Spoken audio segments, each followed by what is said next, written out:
How to share a specific review from Google My Business profile. In this video, guys, I'll be teaching you how you can share a specific review from Google Business profile. So ensure you watch this video to the end. The first step is to open your web browser and then log in into your Google Business profile. So once you're logged in, the next step is to look for your business on Google search. Now, before you do that, ensure that your business has been verified by Google Business. For me, my business has not been verified. That is why it is not visible to customers. But for you, ensure it has been verified. And then once it has been verified, just come over to the search box and then type out your business name to search for it directly on Google. Now, once you've seen it and you're brought to your page, the next step is to click on the read reviews button. Now, once you click on it, like I said earlier, you have to ensure that you have verified your account. And for me, I'm not verified. That is why this is being displayed.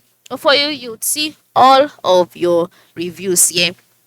And then once you see it by the lower part of the screen, you'll see the option get more reviews. All right, get more reviews. So just click on it. And once you click on that option, your Google reviews link would be displayed. Once you see this link, copy and paste it into an SMS or your WhatsApp account or Facebook, and then from there, people or your customers can click on the link and then use it to give their reviews concerning your business or concerning your customer service or whatever that you want them to give their reviews on. So that is basically how you can share a specific review from your Google Business profile. It's that simple. Go ahead and try it out now. Thanks for watching.